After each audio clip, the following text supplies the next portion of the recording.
A lot of this work happens independently within foundations all over the place, and program officers are writing up reports for boards and stuff like that, but it lives inside the walls.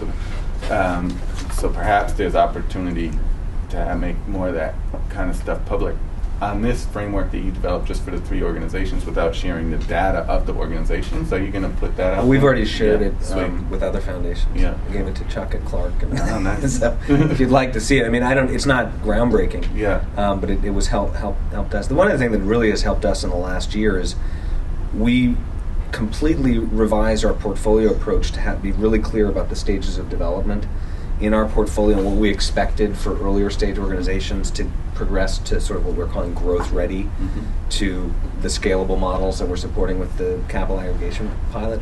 And that has really helped ground us in, like, this is what we need to do, be more focused with this kind of organization at this stage, which has helped influence our thinking about the right set of supports. And can I just add one thing? There is some product out there. And there's some product that, even though it's not perfectly analyzed, you have a much better sense that they have proven outcomes. And we're still not able to get that product, meaning great organizations, with great programs, spread. I mean, really spread, right, to all the people that could benefit.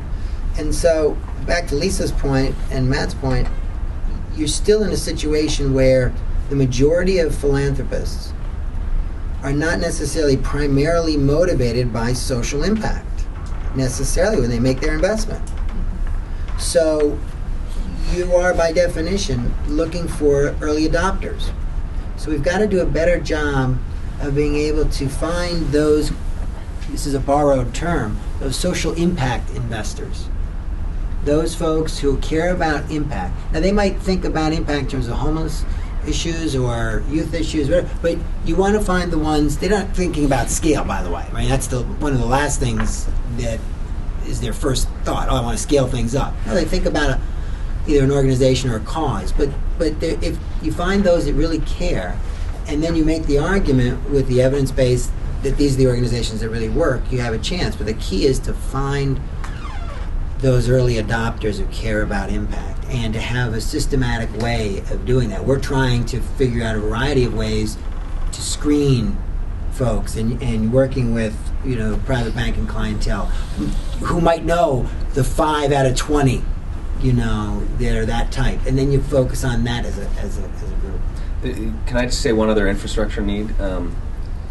Just think about the evolution of the kind of the nonprofit extra financial and non-financial supports, and this is something we're focusing on, and I've talked a little bit about, but is the whole area of talent support, organizational development support. I mean, I think there's now an emerging group of firms that are doing really good strategy work and business planning support and that sort of thing, so that's kind of progressing. But one of the big gaps that we haven't yet figured out at Phil is how to get really good coaching, organizational development support to leaders as they're executing their plans, because that's where some of the biggest problems happen. I've talked to, one of the leaders at Gates told me that that's their biggest challenge, is execution against plans and getting leaders additional support to help them, especially, you asked about, or somebody was talking about, how do you see this effort, the growth, the capital aggregation over the next 5 years? What we're doing now? We're going into huge scenario planning revisions based on the economy. I mean, it's up in the air now. We're just praising the Lord that we closed this capital aggregation pilot last June, because now a lot of the assumptions that were built into those plans have to be revisited given the economic downturn. Yeah. But maybe now more than ever, right? Yeah. Maybe the need for there's less money out there. But there's the even greater need, since we don't have as much money to spend on things that don't work, right? One last thing on the evidence base, maybe for next year when you do this class, do you have Bob Granger or anybody from William T. Grant ever come? No. So William T. Grant does, it's a small foundation that focuses on research and has forever and a day, but they. His sense of trying to figure out where $15 million is going to have an impact is that the federal research agencies are actually, at this point, doing the evaluations around a large-scale after-school program or this and that, and that there is money out there to look at impact on individual kids. And so they've shifted to be more of trying to get the evidence base around different settings and what is it about the setting that would have a difference. And so, that's a more underexplored area that if he can do that in conjunction with bigger picture federal dollars, again, could advance the field there. So just something to keep in mind. And then I think, one thing that philanthropic advisors do is,